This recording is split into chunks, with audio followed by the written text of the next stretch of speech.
Bom, então vamos lá. Hoje a ideia é a gente conversar um pouco sobre essa questão do relato do dilúvio, só que do ponto de vista de outra civilização, certo? De outra região aqui, tá? Que seria essa região da Mesopotâmia, tá bom? Então, por que disso, tá? Se a gente olhar aqui no mapa, a gente consegue ver que a nação de Israel, predominantemente, ela habita, né, pelo relato bíblico, nessa região aqui, a chamada região de Canaã, certo? Aqui você tem Jerusalém, Gaza, Hebron, etc. Só que ao redor você tem outros povos aqui. Né? Você tem aqui o Egito, você tem aqui a Babilônia, a Síria e a região da Mesopotâmia, que seria essa região, né? O significado de Mesopotâmia, essa terra entre dois rios, certo? Essa terra entre rios aqui, que seria o rio Eufrates e o Tigre. E aqui embaixo aqui você teria a Suméria ali, né? O que se atribui que seria o berço da civilização e etc. Então, se de fato ocorreu um dilúvio universal, faz sentido crer que esses outros povos também tivessem relatos semelhantes, certo? Que se foi uma coisa que atingiu toda a região aqui, todo mundo, na verdade. Então faria muito sentido que outros povos também falassem sobre isso.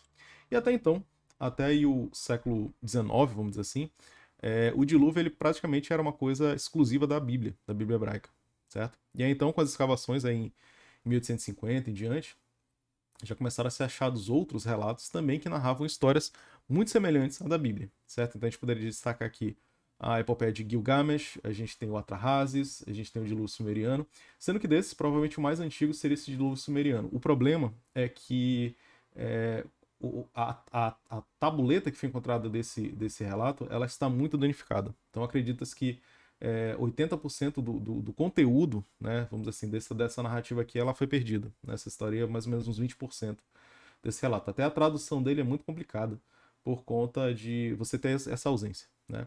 Já a epopeia de Gilgamesh e o Atrahasis já são relatos mais completos. Tá? Como é que é a aparência deles? Aqui, por exemplo, a gente tem um exemplo da tabuleta 11 que contém o que seria, vamos dizer assim, a narrativa de um dilúvio na versão mesopotâmica, certo? E aqui, essa tabuleta 11, ela é escrita, certo? Com essa forma chamada de escrita cuneiforme. Por que esse cuneiforme? Porque ela é feita através dessa ferramenta aqui que é a cunha. Então você percebe que é um objeto aqui que tem essa ponta aqui, e aqui tem uma demonstração de como que seria feita essa escrita, certo? Então, essa ponta ela vai afundando aí na argila, ok?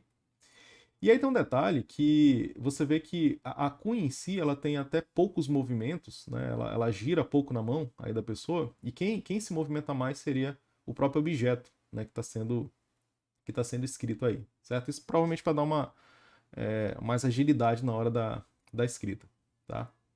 Um outro ponto interessante é que como isso é feito em argila, se, por exemplo, né, a cidade ela fosse invadida, fosse queimada, que era, vamos dizer assim, uma das principais formas de você, né, destruir ali a cidade, essa argila ela se tornava indestrutível em relação ao tempo, certo? Então é por isso que milênios depois é possível achar esses materiais e eles estão assim bem preservados, né? Diferente, por exemplo, do papiro, no caso do Egito, que é uma matéria orgânica, então ela vai se decompor, ok?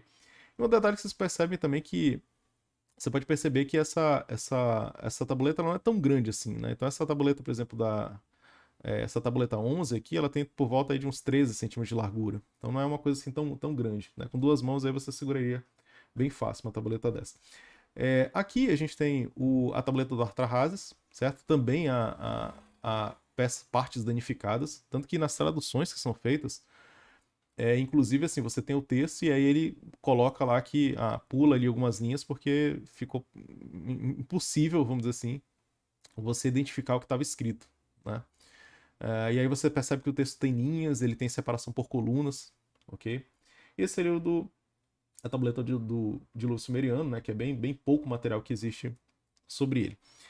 Se a gente fosse comparar então as narrativas, certo? Bom, puxando pela Bíblia hebraica, que talvez seja o mais conhecido, a história do dilúvio ela é narrada de uma perspectiva de que a Terra ela estava corrompida, certo? Então havia muita violência, ou seja, a maldade ela tinha se espalhado na Terra, e aí Deus resolve então enviar o dilúvio, ok? No entanto, ele há uma pessoa que é destacável mesmo nessa geração, que é Noé, certo? Noé aí por suas virtudes, ele acaba, vamos dizer assim, chamando a atenção de Deus nesse caso, e Deus ele faz uma aliança com Noé, ele avisa do dilúvio e pede para que ele fizesse uma arca, certo? O dilúvio vem, e aí então depois Noé sai dessa arca aí com a sua família, e ele levanta um altar ao Senhor, é feita uma aliança ali e tudo mais, até Deus ele revela ali que o mundo não mais seria, né, seria inundado aí por questão de um dilúvio, etc. Tá bom? Então essa é a narrativa bíblica que a gente tem. Se a gente dá uma olhada, por exemplo, na epopeia de Gilgamesh, a gente tem outras... a história basicamente é sobre esse personagem, né? Ele é o herói da história, e ele é o rei de uma cidade chamada Eridu. E, bom, ele não é um rei tão bem visto lá, mas acaba que ele conhece um outro ser, que é o Enkidu, que eles acabam se tornando os melhores amigos ali, vão passar aventuras juntos, vão derrotar ali uns monstros juntos também. Até o momento em que numa assembleia ali dos deuses, né, eles decidem que um deles tem que morrer. E acaba que Enkidu é escolhido, o amigo lá do Gilgamesh, e ele é morto por uma enfermidade. O Gilgamesh ele fica tão horrorizado com isso, né, com essa questão da morte, nessa presença da morte, que ele vai em busca de um homem que ele já ouviu falar, que tinha atingido a imortalidade. O nome desse homem é Utnapishtim, certo? E aí Gilgamesh ele vai nessa viagem aí até esse personagem. Isso está, né, já no fim, vamos dizer assim, a epopeia de Gilgamesh são 12 tabuletas, daquelas de argila. E essa história já está na tableta 11, já são histórias finais. E aí, então, o Utnapishtim ele vai contar como que foi a questão do dilúvio, certo? E ele começa narrando que esse príncipe Ea, que na verdade é uma divindade, tá? Ea, ou Enki também, que seria um outro nome para essa divindade, ele avisa esse Utnapishtim que vai ter um dilúvio, vai ter uma inundação mundial. E ele justamente orienta ele a derrubar a sua casa e construir um barco, certo? Abandonar suas posses e tudo e salvar a sua vida, certo? E ele faz assim, tá? E é interessante que quem teria enviado esse dilúvio é esse Enlil aqui, essa divindade aqui chamada Enlil, certo? É tanto que quando ele vê o barco, né, e que vê que pessoas sobreviveram, ele fica até furioso, né? Ele diz assim, então vivo escapou, certo? Não era para sobreviver ninguém nessa destruição. E aí vai ter até uma comissão ali dos deuses e tudo para descobrir quem era. O Ea vai dar os seus argumentos e assim por diante, tá? Então, essa é a narrativa aqui do dilúvio, né? É narrada na epopeia de Gilgamesh. Essa epopeia, acredita-se que ela é inspirada, na verdade, nesse conto aqui que é o Atrahasis. O Atrahasis ele é um conto bem mais completo, assim, então aqui fala das motivações, por que foi enviado esse dilúvio, que na epopeia de Gilgamesh não tem. Então, a ideia aqui é que primeiro, você tinha. O Atrahasis ele começa com os deuses ali, você tinha deuses, vamos dizer assim, deuses maiores, deuses menores, por assim dizer. E esses deuses menores, eles serviam os deuses maiores, certo? Só que esses trabalhos, eles eram muito cansativos para os deuses. E aí acontece até tipo, meio que uma revolta ali entre os deuses. Até que, assim, a solução que eles encontram é que fosse criada a humanidade. Então a humanidade ela é criada justamente para servir esses deuses. Ou seja, para tomar. Ou seja, os deuses não queriam trabalhar, então eles criam alguém para trabalhar para eles. Basicamente, a humanidade ela é criada assim. Esse é o propósito de ter criado a humanidade, certo? Só que, mesmo criando ali a humanidade, o Enlil lá, ele fica muito chateado porque a humanidade, segundo ele, faz muito barulho e ele não consegue dormir. Então, ele bola vários métodos ali para que a humanidade ela diminua, certo? Você tem uma redução populacional ali. Os seres humanos eles estão se multiplicando muito. Então, por conta disso, por conta até dos trabalhos, eles estão fazendo muito barulho e irritam lá o Enlil. Aí o Enlil manda primeiro a praga, que algum deus lá mande a praga, e depois ele manda fome, depois ele manda a praga de novo, e até por fim o dilúvio. Nesse ponto aparece um personagem chamado Atrahasis. Atrahasis ele significa o mais sábio, vamos dizer assim, né? Ou o grande sábio, alguma coisa do tipo. E o Atrahasis, ele tem uma proximidade com o deus Enki, né? Que seria lá o Ea, por exemplo, né? É um outro nome. E o Atrahasis ele vai falar com esse Enki, né? Ele o serve e ele fica perguntando, tá, mas até quando que os deuses vão nos afligir? E aí o Enki fala o seguinte, quando, por exemplo, tinham enviado a praga, o Enki fala assim, olha, você para de oferecer sacrifício para qualquer outro deus, mas você vai com esse deus específico aqui e oferece sacrifício a ele, que esse é o deus que está mandando a praga. E aí o Arthur ele faz isso. E aí quando ele faz isso, a praga ela cessa, certo? E aí, tempos depois, que o Enlil vai descobrir que isso aconteceu, e aí depois ele pensa, os seres humanos continuam fazendo barulho, e aí ele vai mandar a fome. Aí o Enki orienta a mesma coisa, ó, vai com Deus ali que dá ali a questão das colheitas e tudo, oferece um sacrifício a ele, aí as coisas vão se apaziguar. E aí oferece uma oferta ali a ele, né? E a questão da colheita vai voltar ao normal e etc. Então, basicamente, esses são os relatos, por isso que ele fica conhecido aí como um sábio, né? Porque o Atrahasis ali, junto com esse deus Enki, eles acabam meio que conseguindo fazer com que essa vontade de destruir a humanidade seja reduzida. Até que o Enlil, ele se enfurece com tudo isso e ele manda o dilúvio, tá? O Enki acaba avisando, dando jeito de avisar o Atrahasis, certo? Então, olha, você deve fugir de casa.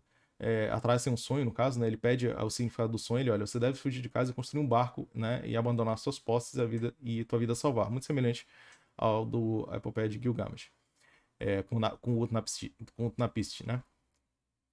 E aí, então, passa o dilúvio, né? O Atrahasis sobrevive ali. E aí, nesse caso, aqui já mostra umas consequências, porque o Enlil também fica enfurecido com o que aconteceu, e para que não a humanidade ela não se multiplicasse tanto, porque esse foi um dos problemas, o Enki chama a deusa Ninto aqui e ela dá uma série de restrições para as mulheres a partir de então, para as mulheres dos seres humanos. Algumas delas, por exemplo, elas não conseguiriam ter filhos, as outras, uma parte dos filhos morreriam e assim por diante. Então seria uma forma de um controle populacional, que um controle de natalidade, por assim dizer, que os deuses bolaram. E o relato ele acaba terminando com isso aqui, tá bom? Aí você percebe uma coisa. Então, geralmente um dos conceitos que se fazem é o seguinte, então será que a Bíblia, como esses relatos eles são considerados mais antigos, né, considerados relatos anteriores à própria escrita da Bíblia, será que a Bíblia, então, ela se utilizou desses relatos, né, né, ela copiou, fez um plágio, alguma coisa do tipo? Existem algumas discussões nesse sentido. Eu retirei aqui um comentário do World Biblical Commentary, que o autor ele tá justamente falando sobre isso. E numa das notas ele diz o seguinte, olha, no entanto, ainda é bastante improvável, mesmo que tenha muitas semelhanças, tem um outro artigo desse mesmo autor aqui, que ele enumera até 17 semelhanças entre os relatos. Por exemplo, ele fala sobre o comando, vamos dizer assim, divino da destruição da humanidade por meio de um dilúvio, o alerta para uma pessoa, para um herói, vamos dizer assim, né? Um herói do dilúvio ali que iria sobreviver, vamos dizer assim, a ordem para construir um barco para né, a pessoa se salvar e assim por diante, certo? Então, ele enumera essas semelhanças que existem entre os relatos. No entanto, ele mesmo fala que é bastante improvável que haja uma dependência literária direta do Gênesis em relação a Atrahasis, por exemplo, né? A tônica geral e os vários detalhes da narrativa são muito diferentes para tornar isso provável. As semelhanças podem ser explicadas pela origem de ambos os relatos em países vizinhos, aproximadamente no mesmo período cronológico, tá? Então, se a gente fosse tentar exemplificar, qual seria a ideia? Como esse é um evento, aparentemente, né, que se entende um evento comum a esses povos, você poderia ter diferentes relatos. Claro que um relato ele pode ter se baseado em um relato anterior, e isso é possível, né? Por exemplo, do que se acredita com a própria narrativa lá do Gilgamesh, certo? Vindo do Atrahasis. Mas você poderia ter outros relatos independentes, não quer dizer necessariamente que um plagiou o outro, certo? Mas por que existem as semelhanças? Porque o evento ele é o mesmo, ok? Se a gente fosse pensar hoje, sei lá, imagina que um historiador está narrando ali o chamado descobrimento do Brasil. Então, não é o fato de um historiador ele escrever ali, por exemplo, 100 anos depois, né, do evento, e um outro historiador escrever 250 anos, que esse historiador mais tardio, vamos dizer assim, ele está se aproveitando do anterior, né? Ele pode estar contando de outras fontes, etc. Até notícias hoje, se você for ver, uma mesma notícia, ela é escrita, ela é interpretada, né, por canais aí de informação de maneiras distintas, certo? São os mesmos eventos, mas de repente um ali tem uma outra visão do evento, o outro ali de repente tem mais informações, ou o outro viu outras coisas, né? Então assim, os relatos são diferentes, mas no fim existe uma base, né, um núcleo ali semelhante que vai dar, que os relatos eles não vão divergir tanto. Por exemplo, o fato de ter existido um dilúvio, certo? Então, algum outro relato poderia ter narrado, houve um grande terremoto, ou houve uma seca, uma fome, né, um prejuízo para as colheitas assim, universal que durou anos e anos e anos, por exemplo. Então, nisso aí os relatos eles existe uma base comum entre eles. Tá? Mas, para a gente fechar, eu queria enfatizar nessa questão das diferenças, que eu acho que é o mais interessante, certo? Porque aqui, apesar de você ter essas semelhanças, certo? As diferenças que talvez enriquecem aí o que para mim, né, seria aí um relato que eu acredito seria o da narrativa bíblica, tá? Então, você tem o quê? Né? A primeira uma das grandes diferenças é que você tem a diferença aí entre o monoteísmo e o politeísmo, certo? Sendo que nesses relatos se dá muita atenção aos deuses. Os deuses são basicamente os personagens principais. Na narrativa bíblica, por exemplo, você tem Deus ele criando, sim, né? Ele, com certeza assim, tem um destaque ali, mas você vê, principalmente assim, o ser humano tendo uma certa posição, tendo um certo protagonismo, até porque quando Deus cria o ser humano, ele coloca até para ele para dominar sobre ali os animais e tudo. O ser humano ele acaba virando meio que um vice-regente ali da criação, né, do mundo ali. E no relato desse aí, o ser humano ele basicamente ele é criado para vamos dizer assim, ser meio que um escravo dos deuses. Então nesse sentido, de novo, a história ela bíblica ela dá muita ênfase na questão do ser humano. Sim, Deus ele é com certeza um dos protagonistas ali, mas o ser humano tem seu lugar de destaque. Já nessas outras narrativas, não. Assim, a história toda a narrativa ela é mais em função de você focar nos deuses. Essa questão entre o monoteísmo e o politeísmo também está presente na própria formação do universo, porque nesses relatos, o universo ele já estava estabelecido e os deuses eles são criados a partir de forças, né? Algumas manifestações ali vão criando os deuses e a partir desses deuses criam-se outros deuses, certo? Já no relato bíblico, esse Deus narrado na Bíblia, ele é um Deus que ele está até fora do tempo e do espaço, certo? Ele não é criado, né? Ele já existia e ele que cria as coisas, certo? Então você tem essas diferenças aí. Um outro ponto é que o dilúvio ele acontece em função da maldade, assim, a motivação é diferente, certo? Do dilúvio acontecer. No relato bíblico, é claramente a ideia de que ele vamos dizer assim, o dilúvio ele é necessário, por assim dizer, em função da maldade dos seres humanos, certo? Então a maldade, a corrupção, a violência, ela faz com que esse dilúvio ele seja enviado. Já nos outros relatos aparece mais assim um capricho dos deuses, certo? Eles se irritam com o ser humano e o ser humano ele acaba sendo meio que uma vítima aqui, né? Já no relato bíblico o ser humano ele é até um agente porque da necessidade de existir um dilúvio, tá? E aí vem um outro ponto, aqui eu até coloquei em forma de pergunta, se havia uma oportunidade de evitar o dilúvio. Porque nesses contos não parece muito, assim, é desejo bem intencional dos deuses que o ser humano a população ela seja arrasada, já. No texto bíblico também não aparece essa ideia de que, se as pessoas se arrependessem, por exemplo, o dilúvio não aconteceria. O mandato ali já olha, tá assim, tá corrompido, etc, e o dilúvio vai vir. Só que se for pegar histórias em paralelo, né, assim, você pegar, por exemplo, a história de Nínive, que é narrada no livro de Jonas, e a própria história de Sodoma e Gomorra, que também é narrada no livro de Gênesis, aparentemente ali há uma forma de ser evitado esse julgamento. Né? No livro de Jonas, quando está falando de Nínive, Jonas vai lá pregar essa mensagem, e aí a cidade até aceita, e o que é narrado aí no capítulo 3, versos 7 a 10, é que acaba que Deus, ele, vamos assim, entre aspas, volta atrás e não vai destruir a cidade.